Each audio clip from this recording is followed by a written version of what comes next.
कौन सोच सकता है कि एक 13 साल का मासूम बच्चा जो पहलगाम में भेड़ चरा रहा था वो ऐसे आतंकियों से भिड़ जाएगा जिन्होंने 50 लोगों को अगवा कर रखा था। आपने एक कहावत सुनी होगी, जाको राखे साइयां मार सके न कोई। बिल्कुल ऐसा ही इस बच्चे ने कर दिखाया। अगर ये 13 साल का बच्चा ना होता तो 50 लोग और इस दुनिया में ना होते। इससे पहले इस 13 साल में बच्चे की बहादुरी की कहानी हम आपको सुनाएं। उससे पहले आप वीडियो को लाइक करके कमेंट बॉक्स में जय हिंद जरूर लिखिए ताकि देश के दुश्मन हमारी एकता देख सके। आइए कहानी शुरू करते हैं। सूरज की पहली किरणें पहलगाम की वादियों पर बिखर चुकी थीं। बर्फ से ढके देवदारों पर चमकती रोशनी किसी स्वर्गिक दुनिया का भ्रम देती थी। लिद्दर नदी का पानी पत्थरों से टकराते हुए मधुर संगीत रच रहा था। सैलानियों का एक छोटा सा जत्था नदी किनारे तंबू लगाकर ठहरा था। बच्चे गेंद खेल रहे थे, महिलाएं चाय बनाते हुए हंसी ठिठोली कर रही थीं और कुछ पर्यटक कैमरों में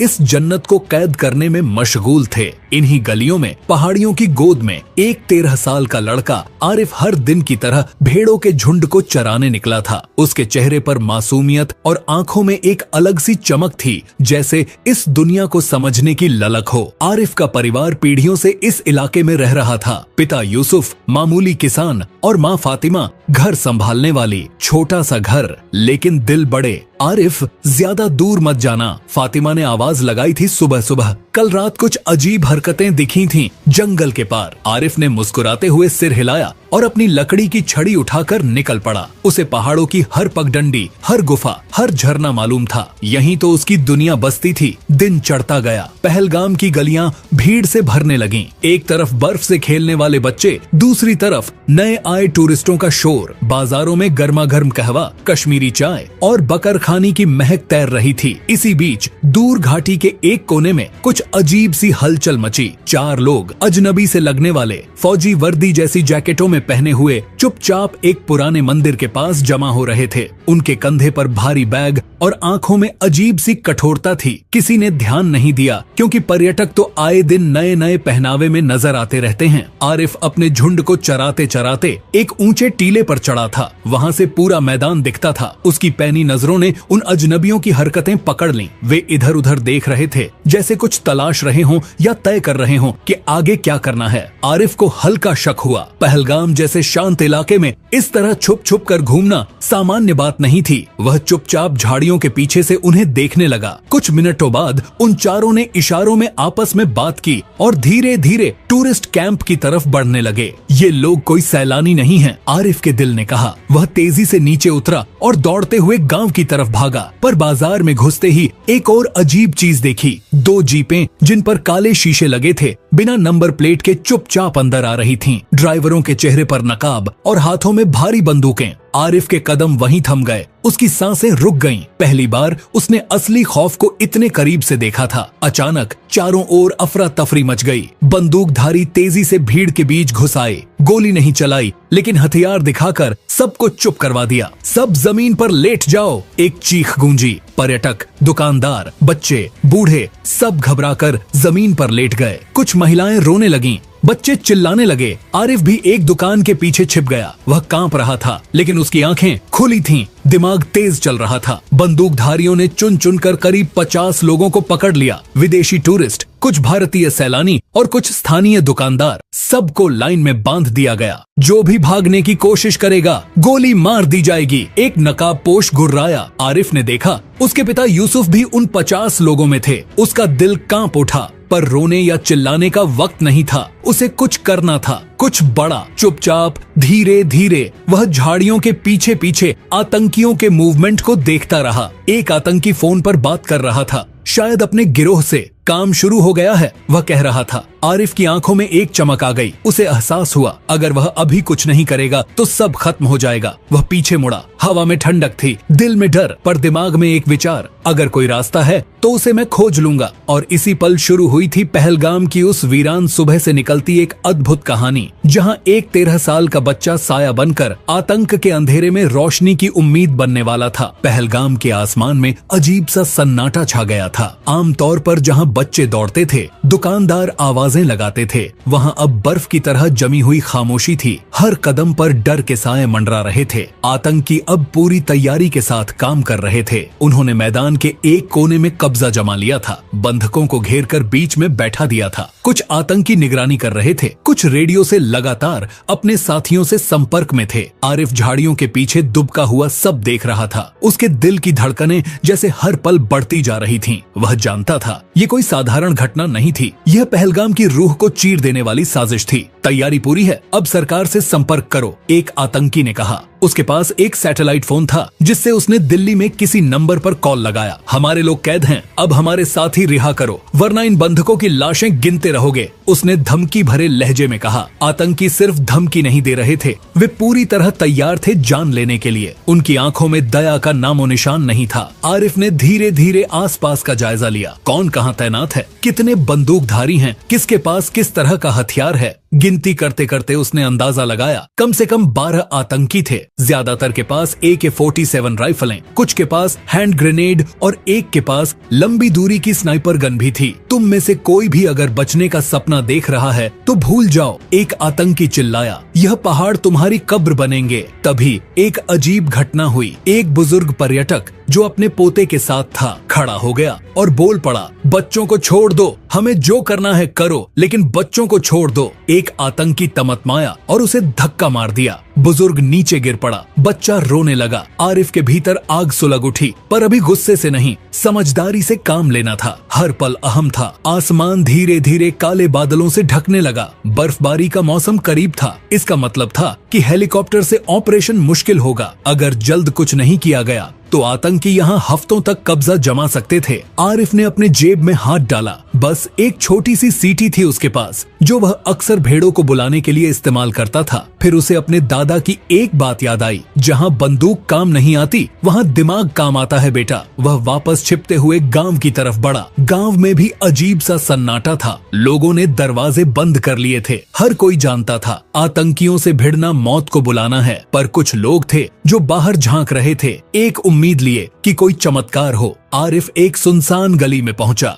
जहां उसके दो दोस्त साहिल और जुनैद छुपे हुए थे। दोनों उसके हमउम्र थे, पर चेहरे पर डर साफ दिख रहा था। आरिफ, क्या होगा अब? साहिल ने फुसफुसाते हुए पूछा। हमें कुछ करना होगा, आरिफ ने दृढ़ता से कहा। अगर हम इंतजार करते रहे तो सब मर जाएंगे। हम बच्चे हैं यार, क्या कर सकते हैं? जुनैद ने कहा। आरिफ ने उनकी आंखों में झांका। डर और भरोसे के बीच की एक महीन रेखा थी वहाँ। हमें अपने दिमाग से लड़ना होगा, आरिफ ने कहा। उन आतंकियों को हमें धोखा देना है, सीधे लड़ना नहीं। साहिल और जुनैद ने एक दूसरे की तरफ देखा। फिर साहिल ने पूछा, क्या प्लान है? आरिफ ने धीरे धीरे अपनी योजना बताई। इतनी जोखिम भरी, इतनी पागलपन भरी कि अगर कोई बड़ा सुनता तो उसे नामुमकिन कहता, लेकिन यही उसकी ताकत थी। कोई उसे सीरियसली नहीं लेता था। हम तीनों मिलकर उनका ध्यान बटाएंगे। मैं उनकी वॉकी टॉकी चुराने की कोशिश करूंगा। अगर ये हो गया तो हम उनकी हर बात सुन सकेंगे, तभी हम आगे की चाल चलेंगे, आरिफ ने समझाया। दोनों लड़कों के चेहरे पर डर अभी भी था, लेकिन आरिफ के आत्मविश्वास ने उन्हें थोड़ी हिम्मत दी। ठंडी हवाएं अब तेज हो चुकी थीं। पहाड़ी रास्ते फिसलन भरे हो रहे थे।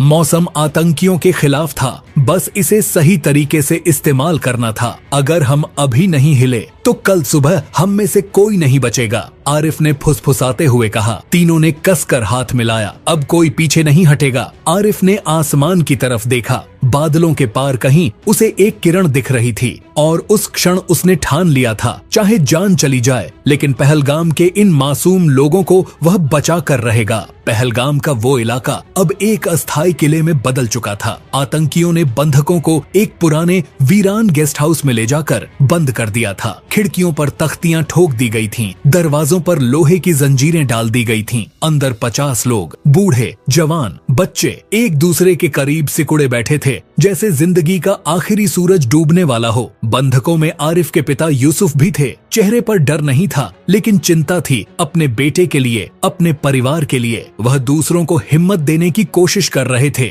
डरना मत, अल्लाह हमारे साथ है। बाहर आतंकियों ने अपनी पोजीशनें ले ली थीं। 4 आतंकी गेस्ट हाउस के बाहर गश्त कर रहे थे। 2 लोग छत पर पहरा दे रहे थे, बाकी अंदर अपने हथियारों के साथ डटे थे। आरिफ, साहिल और जुनैद अब गेस्ट हाउस से करीब 100 मीटर दूर एक चट्टान के पीछे छुपे हुए थे। तीनों की सांसें भारी थीं, पर आंखों में वही दृढ़ निश्चय था। देखो, हमारी पहली कोशिश होगी कि हम उनकी वॉकी टॉकी हासिल करें, आरिफ ने फुसफुसाते हुए कहा। उसके बाद हम जान पाएंगे कि उनकी असली योजना क्या है, साहिल ने घबरा कर पूछा। अगर पकड़े गए तो, आरिफ ने शांत आवाज में जवाब दिया। तो फिर वही होगा जो होना है, लेकिन कोशिश करना हमारा फर्ज है। तभी एक मौका मिला। 2 आतंकी गेस्ट हाउस से बाहर निकलकर आपस में बहस करने लगे। उनमें से एक ने गुस्से में आकर अपनी वॉकी टॉकी एक पत्थर पर दे मारी। डिवाइस गिर गई और थोड़ी दूरी पर लुढ़क गई। आरिफ ने संकेत दिया। तीनों ने अपने घुटनों के बल चलते हुए आगे बढ़ना शुरू किया, बिल्कुल चुपचाप,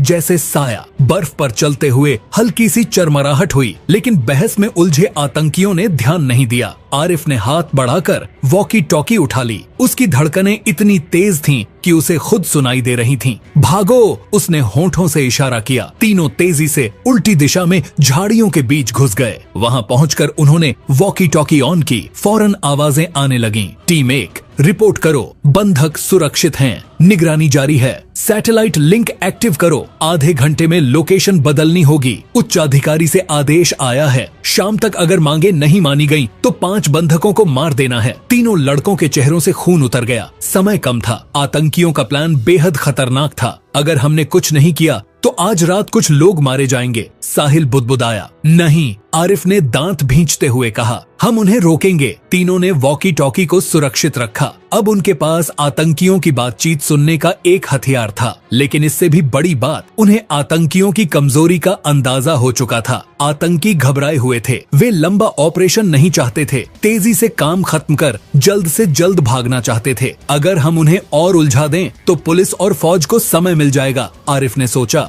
लेकिन तभी एक और बड़ी समस्या सामने आई। आतंकी अपने बंधकों को हर घंटे दूसरी जगह शिफ्ट कर रहे थे, ताकि अगर कोई हमला हो तो एक जगह फोकस न किया जा सके। इसका मतलब था कि उनका अगला मूव किसी भी वक्त हो सकता था। आरिफ ने दिमाग दौड़ाया। हमें इस गेस्ट हाउस के पीछे के रास्ते से कुछ करना होगा। अगर हम उन्हें फंसा सकें या रास्ता रोक दें तो सुरक्षा बल को मौका मिल सकता है। जैसे ही वह सोच ही रहा था, वॉकी टॉकी पर एक नई आवाज गूंजी। सभी यूनिट ध्यान दें, 20 मिनट में लोकेशन बदलनी है। नए स्थान पर बंधक शिफ्ट करने की तैयारी करो। समय निकलता जा रहा था। कदम कदम पर खतरा था, पर आरिफ ने अब ठान लिया था, इस बार वह खुद को या दूसरों को मरते नहीं देखेगा। चलो, उसने अपने साथियों से कहा। अब खेल शुरू होता है। आरिफ ने चट्टानों के पीछे बैठकर गहरी सांस ली। उसके दिमाग में एक के बाद एक विचार कौंध रहे थे। 20 मिनट थे, 20 मिनट जिनमें या तो सब बंधक मारे जाते या सब बच सकते थे।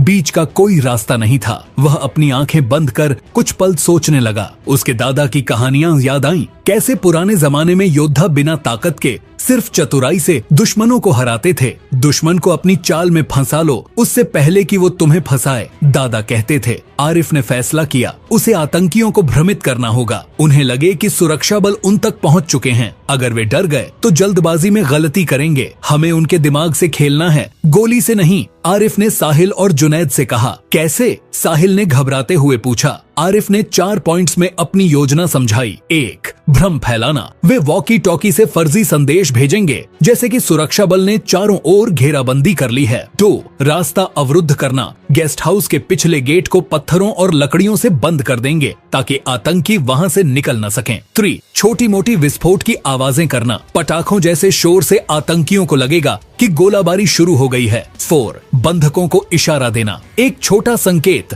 रोशनी का इशारा, जिससे बंधक तैयार रहें भागने के लिए। अगर हम यह कर पाए, आरिफ ने कहा, तो या तो आतंकी डरकर बंधकों को छोड़ देंगे या सुरक्षा बल को हमला करने का सही मौका मिलेगा। जुनैद ने नर्वस होकर पूछा, अगर उन्होंने हमें पकड़ लिया तो? तो हम तीनों पहलगाम की मिट्टी में मिल जाएंगे। आरिफ ने मुस्कुराते हुए कहा, लेकिन खाली हाथ नहीं। तीनों लड़के काम में लग गए। सबसे पहले उन्होंने वॉकी टॉकी से एक फर्जी संदेश भेजा, टीम ब्रावो, गेस्ट हाउस चारों तरफ से घिर चुका है, ऑपरेशन 10 मिनट में शुरू होगा। फौरन वॉकी टॉकी पर हलचल शुरू हो गई। क्या, कैसे? टीम 2, बाहर स्थिति देखो। आतंकी घबराए हुए थे, बिल्कुल वैसा जैसा आरिफ ने सोचा था। इसके बाद वे पीछे के रास्ते की तरफ बढ़े। तेज तेज पत्थर और सूखी लकड़ियां जमा की और गेट के बाहर ठोक दी। ये इतना तगड़ा जाम था कि बिना शोर किए उसे हटाना मुश्किल था। तभी साहिल ने एक पुरानी पेटी से कुछ छोटे पटाखे निकाले जो गांव के मेले से बचे थे। आरिफ ने एक लोहे की छड़ से 1-2 पटाखे फोड़ दिए। धड़ाम, पट पट पट। गेस्ट हाउस के अंदर अफरा तफरी मच गई। गोली चल गई, गोली चल गई। एक आतंकी चिल्लाया, रास्ता बदलो, पिछले गेट से निकलो। दूसरे ने आदेश दिया, लेकिन जैसे ही उन्होंने पिछले गेट की तरफ दौड़ना शुरू किया, उनका रास्ता बंद मिला। एक आतंकी ने घबराकर गेट पर लात मारी, पर पत्थर और लकड़ियों का ढेर टस से मस नहीं हुआ। वहीं दूसरी तरफ बंधकों में बैठे यूसुफ ने रोशनी के छोटे से संकेत को देखा। गेस्ट हाउस की एक टूटी खिड़की से 3 बार झपकती टॉर्च की किरण। यह वही संकेत था जिसका वादा आरिफ ने किया था। यूसुफ ने धीरे से बाकी बंधकों को इशारा किया। सभी धीरे धीरे तैयार हो गए, जैसे किसी अदृश्य धुन पर चल रहे हों। गेस्ट हाउस के अंदर अब आतंकियों में गाली गलौज शुरू हो गई थी। कहां से घेराबंदी हो गई। टीम लीडर को खबर करो, हमारे पास ज्यादा वक्त नहीं है। इसी हड़बड़ी में 2 आतंकी एक दूसरे से भिड़ गए। छोटी सी हाथापाई भी हो गई, पर इसका फायदा उठाने के लिए बंधकों को एक सही मौके की जरूरत थी, और आरिफ को भी। आरिफ ने चुपचाप वॉकी टॉकी में एक और फर्जी संदेश भेजा, टीम डेल्टा, बंधकों को अलग करो, ऑपरेशन अभी शुरू होगा। अब आतंकियों में फूट पड़नी तय थी। किसी को कुछ समझ नहीं आ रहा था कि असली आदेश कौन दे रहा है और नकली कौन। आसमान में बर्फ गिरनी शुरू हो गई थी। हर तरफ कोहरा फैल रहा था। यह अंधेरा और भ्रम आरिफ की योजना का हिस्सा था। बस अब आखिरी दांव बाकी था। आरिफ ने अपने दोस्तों से कहा, अब वक्त है बंधकों को बाहर निकालने का। और वह बिना किसी डर के, हाथ में सिर्फ एक लकड़ी और दिल में पहाड़ों जैसा साहस लेकर गेस्ट हाउस की ओर बढ़ा। क्योंकि अब लड़ाई किसी एक की नहीं थी, अब यह 50 जिंदगियों का सवाल था। गेस्ट हाउस के पास पहुंचते पहुंचते आरिफ की सांसें धौंकनी जैसी चल रही थीं, लेकिन उसके कदम एक पल को भी नहीं रुके। उसके पीछे साहिल और जुनैद झाड़ियों में छुपकर उसकी हर हरकत पर नजर रखे हुए थे। गेस्ट हाउस के भीतर आतंकियों का मूड बदतर हो चुका था। भ्रम और डर उनके भीतर एक जहर की तरह फैल गया था। हर कोई दूसरे पर शक कर रहा था। हर कोई मान बैठा था कि सेना ने चारों तरफ से घेराबंदी कर ली है। आरिफ ने तय किया कि उसकी पहली चाल बंधकों को साहस देना और आतंकियों का ध्यान भटकाना होगी। उसने गेस्ट हाउस के पास एक टूटी दीवार के सहारे चढ़ाई की और चुपचाप एक खिड़की के पास आ गया। उस खिड़की से भीतर का नजारा साफ दिख रहा था। एक आतंकी, जिसका नाम उसने वॉकी टॉकी पर शेख सुना था, मोबाइल पर चिल्ला रहा था, हमें तुरंत रास्ता चाहिए, हेलीकॉप्टर भेजो या फिर सब खत्म कर देंगे। आरिफ ने देखा कुछ आतंकी गेट के पास पहरा दे रहे थे, लेकिन भीतर सब अस्त व्यस्त था। यही मौका था। उसने जेब से एक छोटा पत्थर निकाला और गेस्ट हाउस की दूसरी तरफ की खिड़की पर जोर से फेंका। थक, एक जोरदार आवाज हुई। आतंकी चौकन्ने हो गए। उधर से आवाज आई है, देखो कोई घुस तो नहीं आया। 3 आतंकी तुरंत दूसरी तरफ दौड़ पड़े। गेस्ट हाउस का अंदरूनी संतुलन टूट चुका था। आरिफ ने फौरन बंधकों की तरफ इशारा किया, 3 बार हाथ उठाकर और एक लंबा इशारा बाईं ओर करने का। यूसुफ ने फौरन समझ लिया। बंधकों में बैठे कुछ समझदार लोग धीरे धीरे खिसकने लगे, धीरे, बिना आवाज किए, जैसे कोई पुरानी दीवार दरक रही हो, बिना शोर किए। आरिफ ने दूसरी चाल चली। उसने अपनी सीटी से एक लंबी कर्कश धुन बजाई। यह धुन आतंकियों के कानों में गूंज गई। कोहरा, बर्फ और अजीब आवाज। डर का जहर और गहरा हो गया। कोई जंगल से हमला कर रहा है। एक आतंकी चीखा, रुको, पहले बंधकों को मारो, दूसरे ने कहा। लेकिन इससे पहले कि कोई गोली चलती, गेस्ट हाउस के पिछले हिस्से में तेज आवाजें गूंजी। दरअसल साहिल और जुनैद ने योजना के मुताबिक कुछ लकड़ियां जला दी थीं। तेज धुएं का गुब्बार उठने लगा। आग लग गई। पीछे से हमला हो रहा है, भागो। आतंकियों का पूरा ध्यान अब बचाव में लग गया था। कुछ आतंकी बाहर की तरफ दौड़े, कुछ एक दूसरे पर चिल्लाने लगे। इसी अफरा तफरी में बंधक चुपचाप गेस्ट हाउस की पीछे की खिड़की से निकलने लगे। आरिफ खुद भी जल्दी से नीचे कूदा और एक एक कर बंधकों को बाहर निकालने में मदद करने लगा। धीरे धीरे वह फुसफुसा रहा था, भागो मत, फिसलन है, पांव संभालो। यूसुफ ने अपने बेटे को देखा, उनकी आंखों में गर्व और डर दोनों थे। जा बेटा, बाकी लोगों को बचा, उन्होंने कहा। आरिफ ने सिर हिलाया और फिर से गेस्ट हाउस के अंदर झांका। अभी भी कुछ बंधक फंसे हुए थे और कुछ आतंकी अब गड़बड़ी समझ चुके थे। बंद करो दरवाजा, बंधक भाग रहे हैं, एक आतंकी चिल्लाया। गोलियों की आवाजें गूंजने लगी, पर इस बार बर्फ, धुंध और कोहराम ने सब कुछ ढक लिया था। कोई किसी को साफ नहीं देख पा रहा था। आरिफ ने आखिरी बचने वालों को बाहर निकाला और इशारा किया, बर्फ में लेट जाओ, सर नीचे। बच्चे, बूढ़े सब बर्फ में लेट गए। आरिफ खुद भी नीचे हो गया, पूरी तरह बर्फ से ढकते हुए। आतंकी बाहर झांकते रहे, लेकिन घने कोहरे और धुंध ने उनका नजरिया छीन लिया था। कुछ भी दिख नहीं रहा, उलझ गए हैं हम, पीछे हटो। आरिफ ने वॉकी टॉकी से एक आखिरी फर्जी संदेश भेजा, टीम ब्रावो, बंधक सुरक्षित स्थान पर, सभी आतंकियों को घेर लिया गया है। यह सुनकर आतंकियों का मनोबल पूरी तरह टूट गया। वे इधर उधर भागने लगे, अपने ही जाल में फंसे हुए। आरिफ ने साहिल और जुनैद की तरफ देखा, दोनों ने दूर से अंगूठा उठाकर संकेत दिया। पहला मिशन पूरा हुआ, पर असली लड़ाई अब भी बाकी थी। अब बंधकों को सुरक्षित ठिकाने तक पहुंचाना था और उसके बाद आतंकियों से आखिरी मुकाबला। पर एक बात साफ थी,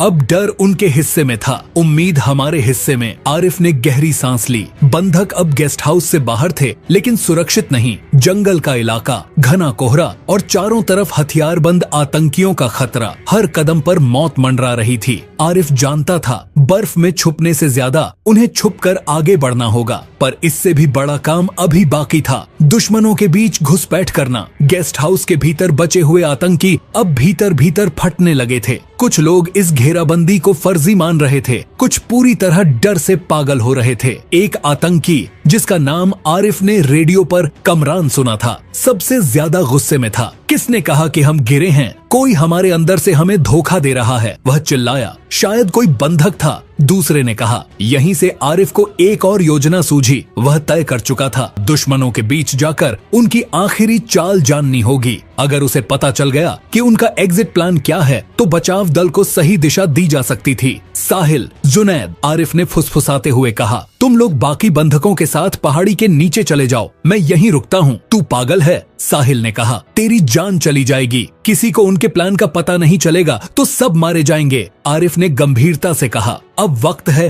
थोड़ी रिस्क लेने का। दोनों दोस्तों की आंखों में आंसू थे, लेकिन उन्होंने आरिफ की बात मानी। वे बंधकों को लेकर बर्फीले रास्ते में गायब हो गए। अब आरिफ अकेला था, सिर्फ बर्फ, कोहरा और उसकी हिम्मत उसका साथ दे रही थी। उसने गेस्ट हाउस के पिछले हिस्से से घुसने का रास्ता चुना। दरवाजा टूटा हुआ था, अंदर से हल्की हल्की आवाजें आ रही थीं, गाली गलौज, आदेश, डर। आरिफ ने अपने चेहरे पर थोड़ी बर्फ मल ली ताकि उसे दूर से पहचानना मुश्किल हो। उसने अपने कपड़े झाड़े, खुद को एक चरवाहे लड़के की तरह दिखाया और धीरे धीरे अंदर घुसा। जैसे ही वह भीतर आया, एक आतंकी ने उसे देख लिया। अबे तू कौन है? उसने बंदूक तानी। आरिफ ने मासूम बनते हुए कहा, साहिब, मेरी भेड़ें इधर भाग आई थीं, मैं उन्हें ढूंढ रहा था। आतंकी ने उसकी तरफ बढ़कर जोर से उसकी तलाशी ली। कोई हथियार नहीं, सिर्फ एक पुरानी लकड़ी की छड़ी। बच्चा है, दूसरे आतंकी ने कहा, छोड़ो इसे, बाहर का हाल जानने के लिए काम आ सकता है। कमरान ने आरिफ को घूरते हुए कहा, ठीक है लड़के, तू अब हमारा आदमी है, बाहर नजर रख, अगर कोई भी हरकत दिखे तो बताना, वरना तुझे भी गोली मार देंगे। आरिफ ने सिर झुकाकर हामी भरी। भीतर से उसका दिल बुरी तरह धड़क रहा था, लेकिन चेहरे पर उसने डर का मुखौटा चढ़ा रखा था। वह गेस्ट हाउस के कोने में जाकर बैठ गया, लेकिन उसके कान पूरी तरह खुले थे। आतंकी अब आपस में नई योजना बना रहे थे। हम पहाड़ के उस पार से निकलेंगे, कमरान कह रहा था, पुरानी सुरंग के रास्ते। और बंधक? किसी ने पूछा। अगर रास्ता साफ नहीं मिला तो उन्हें ढाल की तरह इस्तेमाल करेंगे। यह सुनते ही आरिफ की सांस रुक गई। अगर ये लोग बंधकों को दोबारा पकड़ लेते तो कोई नहीं बचता। टीम 2, पुराने मंदिर के पीछे की सुरंग तक पहुंचो, कमरान ने वॉकी टॉकी पर आदेश दिया। अब आरिफ के पास दो विकल्प थे, या तो डर कर वहीं पड़ा रहे या फिर जान जोखिम में डालकर इस जानकारी को बाहर पहुंचाए। उसने तय कर लिया, वह वही करेगा जिसके लिए वह यहाँ तक आया था। अपनी जान पर खेलकर भी सबको बचाएगा। वह धीरे धीरे खिसकता हुआ उस दरवाजे की तरफ बढ़ने लगा जो पिछली तरफ खुलता था। कोहरा अभी भी घना था, बस यही उसका असली हथियार था। एक आतंकी ने उसे देखा और चिल्लाया, अरे रुको! पर इससे पहले कि कोई पकड़ पाता, आरिफ ने एक पत्थर उठाया और उसे दूसरी तरफ फेंक दिया। पत्थर गिरते ही जोरदार आवाज हुई। आतंकी उस आवाज की तरफ भागे और आरिफ बिजली की तरह अंधेरे में गायब हो गया। अब उसके पास सुरंग का राज था, बस बचाना था खुद को और उन 50 मासूम जानों को। आरिफ पहलगाम की बर्फीली जमीन पर भागता चला जा रहा था। हवा में बर्फ के बारीक कण उड़ रहे थे और कोहरा इतना घना हो चुका था कि हाथ बढ़ाओ तो अपनी उंगलियां भी न दिखें। उसका दम फूल रहा था, लेकिन रुकने का सवाल ही नहीं था। वो जानता था अगर वह सही वक्त पर सुरंग की जानकारी बाहर नहीं पहुंचाता तो आतंकवादी बंधकों को ढाल बनाकर भाग निकलेंगे। पीछे से गोलियों की आवाज आ रही थी। एक दो आतंकियों ने उसका पीछा करना शुरू कर दिया था, लेकिन आरिफ ने पहलगाम के जंगलों की गलियों को ऐसे जाना था जैसे कोई शिकारी अपनी शिकार गाह को जानता है। वह एक पगडंडी से फिसलते हुए नीचे उतरा और एक बड़ी चट्टान के पीछे जा छुपा। कुछ पल सांसें रोके बैठा रहा, फिर जब पीछा करने वालों के कदमों की आवाजें धुंध में गुम हो गईं, तो वह तेजी से दौड़ पड़ा। नीचे घाटी में साहिल, जुनैद और बाकी बंधक थोड़ी दूरी पर रुके हुए थे। सभी के चेहरे सफेद पड़े थे, ठंड से भी और डर से भी। आरिफ वहां पहुंचा और फौरन बोला, वे सुरंग से भागने की कोशिश करेंगे, मंदिर के पीछे से। यूसुफ ने गंभीर स्वर में पूछा, अब क्या करना होगा बेटा? आरिफ ने चारों तरफ देखा, फिर जल्दी से बोला, हमें 2 काम करने होंगे। 1, सुरंग के रास्ते को ब्लॉक करना। 2, सुरक्षा बलों तक खबर पहुंचाना। सभी ने उसकी ओर देखा जैसे वह कोई जनरल हो, पर समस्या थी, फोन नेटवर्क काम नहीं कर रहा था। सैटेलाइट फोन केवल आतंकियों के पास था। बर्फबारी से रेडियो सिग्नल भी डिस्टर्ब हो रहा था। हमें खुद ही अलार्म उठाना पड़ेगा, आरिफ ने कहा। उसने प्लान बताया। बंधक चुपचाप मंदिर के रास्ते बढ़ेंगे, जहां एक ऊंचा घंटा घर था। वहां जाकर वे घंटा बजाएंगे लगातार। यह आवाज गांव तक जाएगी और वहां से पुलिस और आर्मी तक सूचना पहुंचेगी। साथ ही घंटे की आवाज से आतंकियों को भी भ्रम होगा कि उनकी घेराबंदी और गहरी हो गई है। लेकिन अगर वो बीच में पकड़ लें तो? एक महिला ने डरते हुए पूछा। तो हम सब एक साथ लड़ेंगे, यूसुफ ने कहा। हमारी जान की कीमत उन बच्चों की हिम्मत से कम नहीं है। फिर शुरू हुई बर्फ के बीच जिंदगी और मौत की दौड़। आरिफ आगे आगे था, साहिल और जुनैद उसके साथ थे। बाकी बंधक चुपचाप उनके पीछे बढ़ रहे थे। हर कदम पर दिल की धड़कनें तेज हो जाती थीं। हर आवाज, हर चहलकदमी पर लगता था कि कहीं से गोली चल जाएगी। लेकिन किस्मत उस रात आरिफ के साथ थी। घना कोहरा आतंकियों की आंखों का पर्दा बन चुका था। वे मंदिर के पास पहुंचे। घंटी एक ऊंचे लकड़ी के टॉवर पर लटकी थी, जमी हुई बर्फ से ढंकी हुई। साहिल ऊपर चढ़, आरिफ ने कहा। साहिल कांपते हुए चढ़ा और पूरे दम से घंटा बजाना शुरू किया। टन टन टन टन। गहरी रात की नीरवता में घंटी की आवाज गूंज उठी। पहाड़ों से टकराकर उसकी प्रतिध्वनि फैल गई, जैसे पहलगाम खुद जाग उठा हो। गांव वालों ने भी आवाज सुनी। पहले डर से दरवाजे बंद रहे, फिर किसी ने चिल्लाया, घंटी का मतलब खतरा है, आर्मी को बुलाओ। गांव के बुजुर्ग लोग जो पुरानी परंपराओं को जानते थे, फौरन हरकत में आ गए। पुराने जमाने में खतरे की सूचना ऐसे ही दी जाती थी। घंटी का लगातार बजना मतलब था जान का खतरा, मदद भेजो। उधर आतंकियों का दिमाग अब पूरी तरह बिगड़ चुका था। ये आवाज कैसी? कहीं पूरी सेना तो नहीं आ गई? हम फंस गए हैं। कमरान और उसके साथियों ने सुरंग की तरफ दौड़ लगाई, लेकिन बर्फबारी ने रास्ते को बहुत फिसलन भरा बना दिया था। कुछ आतंकी फिसलते फिसलते गिरने लगे। इसी बीच सुरक्षा बलों की पहली टुकड़ी भी इलाके में दाखिल हो चुकी थी। गांव वालों के अलर्ट के बाद अब आतंकियों के पास बचने का रास्ता नहीं था। आरिफ, जिसने अपनी जान पर खेलकर यह अलार्म उठाया था, दूर से देख रहा था कैसे उसकी एक घंटी ने पूरे पहलगाम की किस्मत पलट दी थी। लेकिन जंग अभी पूरी नहीं हुई थी। कमरान और उसके 4 साथी अब भी सुरंग में घुस चुके थे और उनके पास थे हथियार और खतरनाक इरादे। अब आरिफ को आखिरी और सबसे बड़ा खतरा उठाना था, सामना करना दुश्मन का। उनकी मांद में घुसकर आरिफ अपने पैर से बर्फ झाड़ता हुआ पहाड़ी के नीचे उतरा। उसकी आंखें अब दूर सुरंग के मुहाने को ताक रही थीं। वही रास्ता जिससे कमरान और उसके 4 साथी निकलने की कोशिश कर रहे थे। पीछे गांव से गोलीबारी की आवाजें गूंजने लगी थीं। सुरक्षा बल पहलगाम के रास्ते में घुस चुके थे, लेकिन आतंकियों के पास वक्त था और हथियार भी। अगर वे सुरंग के रास्ते बच निकले तो फिर 50 बंधकों की सारी मेहनत बेकार हो जाती। आरिफ जानता था अब कोई मदद नहीं आने वाली। वह अकेला था और यही सच उसे मजबूत बना रहा था। उसने जल्दी से चारों ओर देखा। कोहरा अभी भी घना था। उसके पास वॉकी टॉकी थी, एक छोटी सी सीटी थी और एक टूटी लकड़ी की छड़ी। बस इतना ही। वह फुसफुसाया, लेकिन उसके पास था दिमाग और दिल। और कई बार जंग हथियार से नहीं, हिम्मत से जीती जाती है। आरिफ ने झुककर बर्फ में उंगलियों से एक छोटा नक्शा बनाया। उसने तय किया वह सुरंग के पिछले हिस्से में जाकर वहां की छत को गिराने की कोशिश करेगा। इससे सुरंग ब्लॉक हो जाएगी और आतंकी फंस जाएंगे। सुरक्षा बल ऊपर से घेर लेंगे और आतंकियों के पास भागने का कोई रास्ता नहीं बचेगा। पर एक दिक्कत थी, सुरंग के अंदर जाना मतलब सीधा मौत के मुंह में कूदना। कमरान जैसे आतंकियों के सामने एक बच्चा ज्यादा देर टिक नहीं सकता था। पर आरिफ के पास एक और योजना थी, भ्रम फैलाना,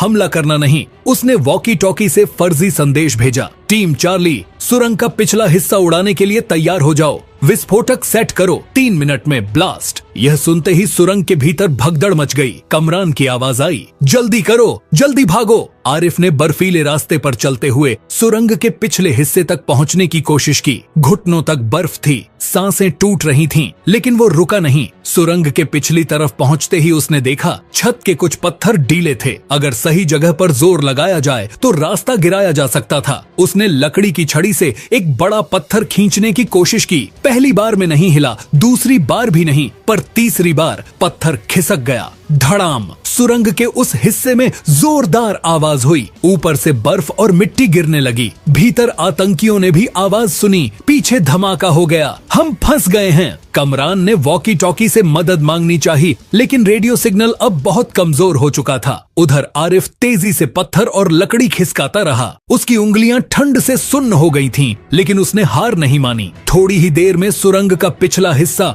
बुरी तरह ब्लॉक हो गया। अब न कोई बाहर जा सकता था, न अंदर। कमरान और उसके साथियों के फंसने की आवाजें सुरंग के भीतर से गूंज रही थीं। हमें निकालो, हवा कम हो रही है, यह जाल है। आरिफ दूर एक चट्टान के पीछे छिप गया और वॉकी टॉकी से आखिरी संदेश भेजा, सभी यूनिट्स को सूचना, दुश्मन सुरंग में फंस गया है, घेराबंदी पूरी करो। सुरक्षा बलों ने संकेत मिलते ही फुल एक्शन लिया। घाटी में गोलियों की गड़गड़ाहट शुरू हो गई। आसमान में हेलीकॉप्टरों की गड़गड़ाहट गूंजने लगी। पहलगाम अब फिर से जाग उठा था, लेकिन इस बार जश्न के लिए। कमरान और उसके साथी पूरी तरह फंस चुके थे। कोई रास्ता नहीं, कोई मदद नहीं। आरिफ ने बर्फीली चट्टान से सिर टिकाया। थकान से उसकी आंखें बंद हो रही थीं, लेकिन चेहरे पर एक हल्की मुस्कान थी। मैं जीत गया। उसने बर्फ पर धीरे से उंगलियों से लिखा, जिंदगी जीती, आतंक हारा, और फिर बेहोश हो गया। सुरंग के चारों ओर बर्फ की मोटी चादर बिछ चुकी थी। ठंडी हवा में अब सिर्फ गोलियों की आवाजें गूंज रही थीं। सुरक्षा बलों ने चारों दिशाओं से घेराबंदी कर ली थी।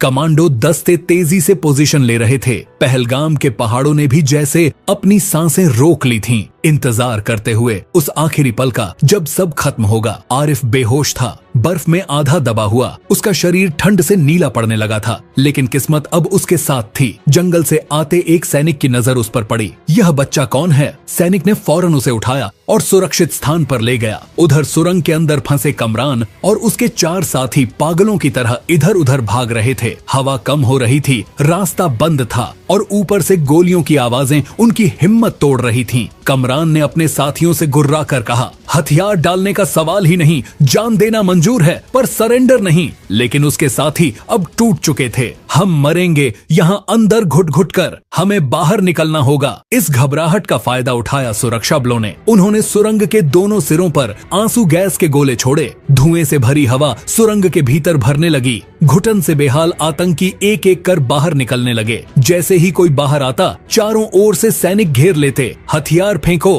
हाथ ऊपर। 3 आतंकियों ने हथियार फेंक दिए। कमरान और एक साथी ने आखिरी दांव खेलने की कोशिश की, गोलियां चलाते हुए बाहर भागने का। लेकिन वहां पहले से तैनात स्नाइपर ने एक एक कर दोनों को ढेर कर दिया। धड़ाम। कमरान बर्फ में गिरा, उसके हाथ से राइफल छूट गई। पहलगाम की वादियों में गूंज उठी एक अनोखी खामोशी। सुरंग को पूरी तरह सील कर दिया गया। सेना के जवानों ने एक एक करके इलाके को क्लियर किया। बंधक अब पूरी तरह सुरक्षित थे। कुछ लोग रो रहे थे, खुशी के आंसू। कुछ चुपचाप आसमान की तरफ देख रहे थे, जैसे खुदा का शुक्रिया अदा कर रहे हों।